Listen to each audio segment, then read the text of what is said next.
Clap. Moi je dois clapper? Bah oui, clap. Comment ça va, Kevin? Bien dormi? Eh, superbe nuit. Et toi, comment ça va? Ça va. Hein. On doit t'amener en un seul morceau. On a eu les consignes de Christo. En disant qu'il a besoin de toi, mais pas trop compris. Comment ça se passe la saison? Ça se passe super bien pour l'instant. On est premiers, on enchaîne bien les matchs. Superbe équipe. On a une surprise. Est-ce que tu es le genre de personne qui veut tout de suite tout connaître ou on commence par les questions un peu classiques? Allez, t'as dit surprise. Allez. Regarde, à côté de toi, il y a Anthony. On a imprimé une petite photo. Et puis il y a deux bad boys en bas avec un petit blouson. Ah, horrible. C'est quoi ça? Alors, la qualité de la photo, de l'impression est pas folle, mais t'inquiète pas, sur la vidéo, on verra bien. Qu'est-ce que c'est cette photo? Ah, ça c'est Bougro et moi, hein, à l'école, sport-études à Saint-Roch sur Lausanne. Comment il était le merch de l'académie à l'époque? Pas fou, hein. On va pas se le cacher. Hein. Ça a impressionné des gens ces vestes dans la cour? Il y a de la story hein, là-dedans. Vas-y. Tournoi Pee-Wee au Canada. On s'est fait éliminer en demi-finale par un goal qui devait pas compter. Et ça, c'est toujours chicoute. C'est toujours dans ma tête. Mais non, putain, les skinny jeans que j'avais, quoi. Dégueu. Bougro, il a une tête aussi. Donc c'est bien Benji à côté, hein, on reconnaît. C'est Benji, ouais. C'était quoi cette génération alors? Parce que nous, on a d'autres photos qu'on a retrouvées de cette époque un peu LHC. Vous aviez une belle génération, non? On avait une belle génération. On était au sport-études. Il y avait Rochette, il y avait Bougro, il y avait moi, il y avait des autres qui ont aussi joué pro pendant un certain moment. Black Panthers, il y avait Despris, il y a Vichard. On était quand même une sacrée génération, on a joué pas mal de temps ensemble. Il y avait Louis Robin aussi qui jouait à Ajoie, qui était là avec nous. Et qu'est-ce que ça fait là de rejouer avec pas mal de joueurs quand tu regardes les générations qui sont sorties de l'académie? Vous êtes presque celle qui a fait sortir le plus de joueurs, en tout cas récemment. Qu'est-ce que ça fait de rejouer avec des copains que tu as toujours connus avec toi sur la glace ou même en dehors comme avec Benji là? Bon, c'est incroyable. Ceux qui jouent pas avec moi, Louis qui joue à Ajoie. Il y a Lilian Garessus aussi qui joue à Ajoie. On a fait toute l'équipe suisse ensemble. C'est incroyable de jouer contre des gars comme ça. Et certaines fois, ça met un peu une pression supplémentaire. Tu sais, t'as pas envie que Louis marque ou comme ça. Voilà, si tu vas en entendre parler pendant des années. Et puis avec Bougro, c'est incroyable. C'était un de nos rêves de jouer ensemble pro. On a pu le faire à Martigny en Ligue B, mais on voulait le faire en Liga aussi. Et puis, ouais, de le faire avec lui, c'est incroyable. On a vécu beaucoup de moments ensemble. Et, ouais, franchement, passer. Tu sais qui nous a envoyé cette photo? Lui-même. Non, on demande à Anthony. C'est Anthony qui a géré ça? La maman de Benjamin. Véronique qui t'a envoyé. Oh mon Dieu, quelle photo. On va refaire encore un petit bond encore plus loin dans le passé. Comment c'est venu cette vocation pour le hockey et puis pour gardien? Est-ce que tu as, comme pas mal de gardiens, quand on les écoute, ils ont tous commencé joueurs un peu? Toi, tu as commencé joueur ou pas du tout? J'ai fait une année de joueur, ouais. C'était comment? Ça me plaisait pas. Je voulais faire gardien directement. Et comment t'en es venu à ça? Comment j'en suis venu à ça? Je dois revenir sur ce sujet. Ouais. Avec nous, tu l'as jamais fait. Hein. Je regardais que le gardien et puis ça arrivait comme ça. Mon père était gardien de foot aussi. Et du coup, c'est une certaine vocation qui m'a un peu transmise dans un autre sport. Et ouais, pour moi, c'était le fait de vouloir être gardien directement. Juste être fixé sur le gardien, ça m'a directement inspiré.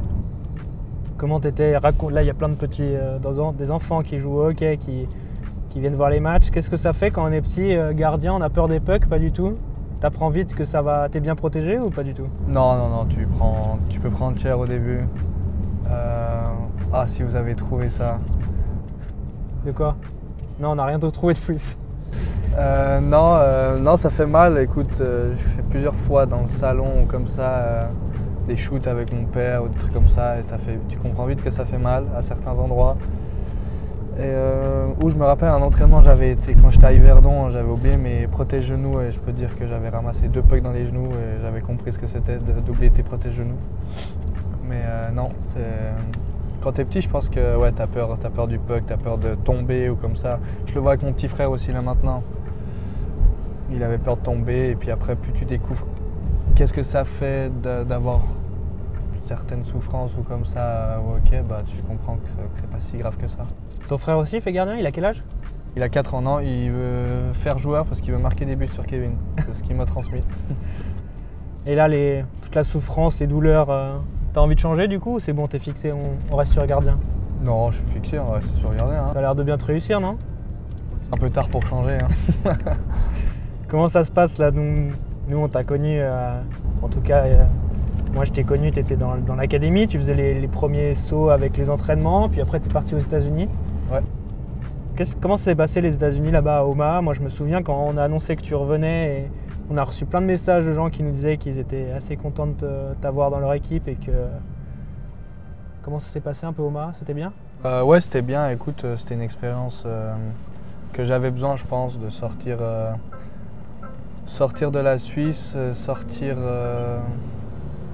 de tout ce que je connaissais, sortir de ma zone de confort. Je pense que c'était un peu ça mon problème quand j'étais jeune. J'étais trop dans ma zone de confort et j'avais besoin de partir. Ça t'a aidé pour prendre de la maturité un peu? Ouais, énormément. Tu le sens que ça t'aide maintenant parce qu'au final tu restes quand même assez jeune. Là, tu as une saison où tu as mis tout de suite un peu des responsabilités, que tu as su prendre, même l'année passée, mais ça t'a aidé ce passage à. Si tu étais resté en Suisse ou à Lausanne, ça t'aurait. Je pense que j'en serais pas là. Ouais, ça m'a aidé à prendre la maturité, à apprendre à être dépendant de soi, pas compter sur quelqu'un ou sur papa qui est toujours derrière. T'étais logé en famille d'accueil, c'est ça là-bas? Ouais, j'étais en famille d'accueil. Et puis alors oui, certes, la famille d'accueil est toujours là pour faire en sorte que tout est bien, mais aussi tu dois apprendre à avoir tes habitudes, apprendre ton rythme d'hygiène de vie un peu plus tout seul, tout ça. Avant les États-Unis, j'étais au centre pour études, donc ça a aussi aidé à faire une certaine transition. Mais ça m'a aidé à prendre maturité, prendre de l'expérience aussi. Puis j'ai joué énormément de matchs là-bas. Les gens hyper sympas, je reçois encore quelques messages quelques fois. Donc non, vraiment ravi de cette expérience. Et quand tu es revenu, est-ce que c'était pour toi prématuré ou c'était prévu que tu reviennes déjà à ce moment-là? Non, c'était assez prévu. Il y avait des discussions avec Lausanne et puis c'était mon but de revenir en Suisse après 2 ans. J'avais l'opportunité d'aller en université, mais c'est pas quelque chose qui m'intéressait. Okay. Mon plan, c'était vraiment de revenir et puis faire ma place en tant que pro. Et comment ça s'est passé quand tu es revenu? Tu allé donc directement, tu as fait la pré-saison et tu es allé à Martigny. Martigny, ça s'est bien passé? Martigny, ça s'est très bien passé. Alors je vais pas le cacher, ça m'a un peu déçu de partir à Martigny.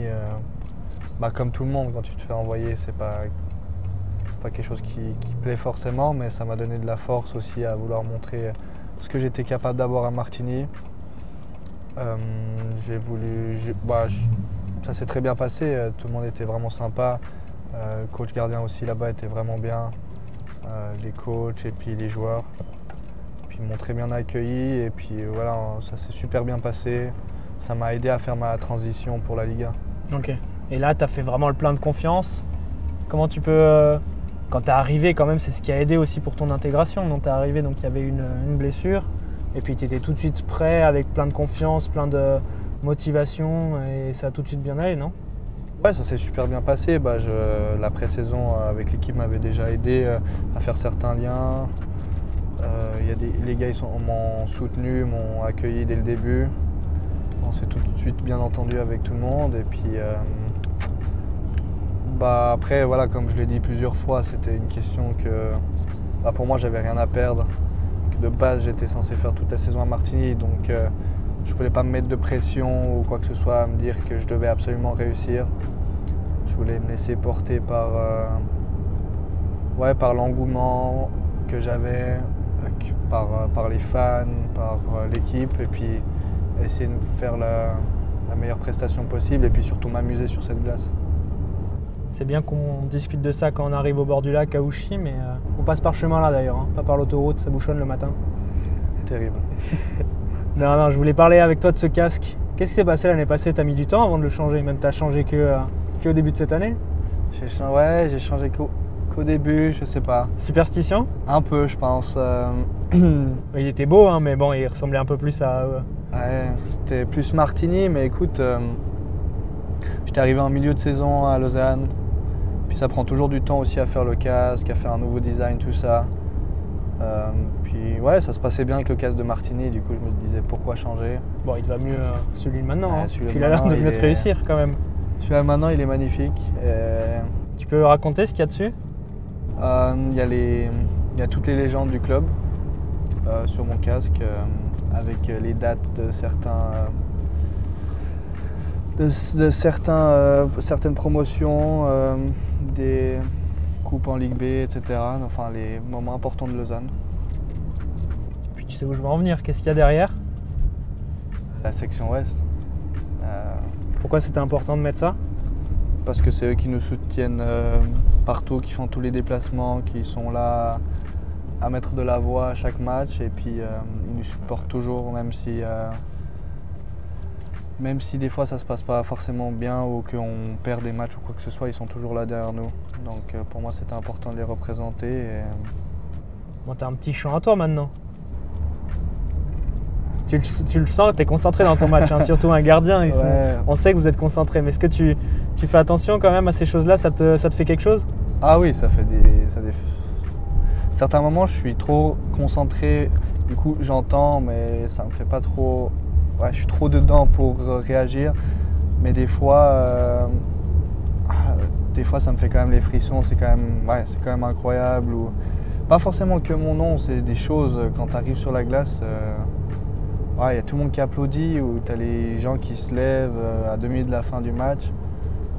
Certaines fois tu as les frissons parce que c'est l'engouement qu'il y a, c'est incroyable. Parce que j'ai eu le plus gros frisson, là, ça m'a vraiment fait quelque chose, c'est quand contre Davos, on s'est fait ramasser à la maison, et puis j'avais l'impression que j'arrivais pas à arrêter un puck, et j'ai fait que un arrêt au deuxième tiers, et puis là il y a tout le monde qui applaudit, et là tu vois que il peut y arriver quoi que ce soit, les fans ils seront toujours derrière toi. Et quand ils te rappellent à la fin du match, ça c'est encore quelque chose de particulier, parce que quand tu es sur la glace, tu as ce côté un peu collectif, mais quand ils te rappellent, c'est vraiment que pour toi après une bonne performance. Tu as déjà eu le droit à ça quelques fois. Qu'est-ce que ça, c'est encore quelque chose de différent? Ouais, c'est encore différent, qu'ils te rappellent et qui... Ouais, c'est comme si ils soulignent ta bonne performance et qui... Je sais pas comment expliquer, c'est comme si c'est le public qui te remercie un peu pour ta performance, des fois j'ai l'impression, et puis c'est toujours un plaisir.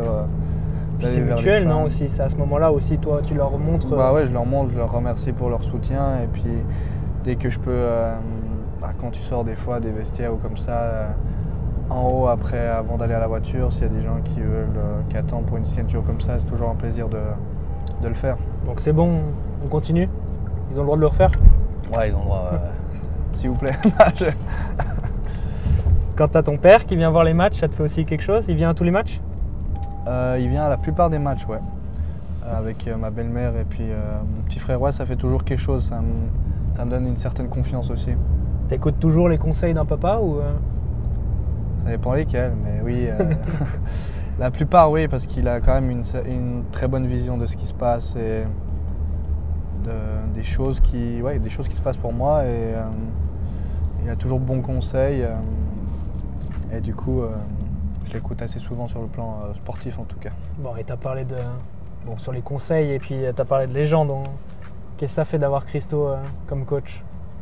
C'est incroyable. Toi, tu as des souvenirs déjà des matchs de Christo en tant que joueur? Ah oui, Les premiers entraînements, c'était comment? Bon, il t'a mis à l'aise déjà? Ah, il m'a mis à l'aise dès le début, et puis c'est quelqu'un qui est tellement... je je suis chill, tu sais, je suis relax et tout. Et t'as pas une certaine pression à te dire après si je fais pas ça juste, il va m'en mettre une, enfin il va me ramasser. Tu nous appelles hein, si ça arrive. Hein. Ouais, On est là. je te faune. Non, mais il va jamais te ramasser ou quoi que ce soit. Il va toujours être là à essayer de trouver une solution, à te donner confiance, à te dire qu'est-ce qu'on peut faire et tout. Et franchement, je peux que le remercier pour tout ce qu'il a fait jusqu'à maintenant. Comment ça se passe votre relation tous les deux? Bon, super bien, super. Bah, comme je l'ai dit, super chill, super relax. On rigole beaucoup, on échange beaucoup. Et puis, c'est même pas tout le temps forcément par rapport au hockey, on peut échanger de tout. Et puis, c'est ça qui est bien avec lui, c'est que c'est le coach qui est le plus proche. Et puis, c'est différent des autres coachs. Vous avez une routine tous les deux? Ouais, quand j'ai des matchs, la veille de match, c'est toujours routine, ou le matin même, j'ai toujours une routine d'exercice, ou regarder la vidéo, ou faire le pre-scout, des choses comme ça. C'était bien tout ça mon Kevin. On va forcément parler des blanchissages. Ouais. C'est forcément un sujet qu'on doit aborder. Tu sais, nous on rigole beaucoup de ça, on a fait quelques montages sur les réseaux sociaux qui ont été appréciés. Est-ce que c'est vraiment quelque chose qui est important pour toi? Si on a fait un blanchissage, c'est qu'on a gagné, tu vas me dire, c'est ça? C'est ça, dans le sens que j'y prêtais beaucoup d'attention quand j'étais plus jeune. Pour moi, c'était vraiment le truc à faire. Maintenant que tu as la trentaine en plus, ça va mieux. Je suis tellement vieux. Non, mais dans le sens que c'était vraiment quelque chose d'important quand j'étais en U17, U20. Et maintenant, je prends un peu plus de recul dans le sens que ça va pas... Oui, alors c'est toujours gratifiant, c'est toujours quelque chose qui va amener un peu la cerise sur le gâteau, mais dans le sens que si je le fais pas et puis que le match on le gagne 4-1, on le gagne 2-1 et qu'au final j'ai fait ce que j'avais à faire, j'ai bien joué et l'équipe a bien joué, etc. Ça va... C'est complètement en dehors de ta tête, je sais pas si vous gagnez 3-0 et qu'il reste 5 minutes. Toi, dans tous les cas, l'objectif c'est de prendre le moins de buts possible, mais tu as ça en dehors de ton esprit quand tu joues? Quand on arrive dans les 5 dernières minutes, c'est sûr que c'est un peu plus dans mon esprit. Mais après, il y a aussi une question en tant que gardien, quel genre de but tu acceptes et que tu acceptes pas. Dans le sens que bien sûr, sur chaque but que tu prends, tu peux faire quelque chose de mieux, tu peux toujours te perfectionner. Mais si le gars il part tout seul en breakaway et puis qu'il marque, ou je me prends un shoot de la ligne bleue sans personne devant et puis il passe entre les jambes, ça va être une sensation différente. Mmh. Donc c'est bon, on n'est pas obligé de dire le chiffre de blanchissage non, maintenant, parce que sinon, à tous les coups, t'en fais quelques-uns après. Hein. On sera plus à jour, mais j'en fais plus. On te souhaite le meilleur pour ça et que t'en fasses le plus possible. Merci. Comment a été la route? Tu vas être bon pour l'entraînement là ou pas? Je vais être incroyable, t'as conduit. Détendu? Je suis relax. Est-ce que ça t'aide un peu là? On a partagé la petite vidéo avec ton chien. Est-ce que tout ça, c'est un équilibre que tu as trouvé aussi pour toi, pour être relax comme tu dis? Ouais, j'ai trouvé un équilibre dans ma vie privée, que ce soit autant avec mon chien, avec ma copine, avec ma famille. C'est quelque chose qui est très important pour moi et qu'il ne faut pas négliger. Et que si ça va bien dans ta vie perso, tu vas être capable de performer encore mieux à la patinoire. Et avec tes collègues de travail, qui sont les autres joueurs, il y a un bon état d'esprit quand même, il y a une bonne ambiance dans le vestiaire. Tu as réussi même, quand on écoute d'autres joueurs, il y a des fois, ils nous parlent de leur expérience de joueurs jeunes. On avait vraiment la distinction entre rookies et joueurs plus établis. Est-ce que vous, c'est quelque chose qui vous a dérangé, ou vous avez tout de suite été bien intégré, c'était tout de suite simple pour vous? Non, je pense qu'on a été très vite intégrés. C'est clair que certains plus âgés diront que c'était différent à l'époque, mais ça l'était.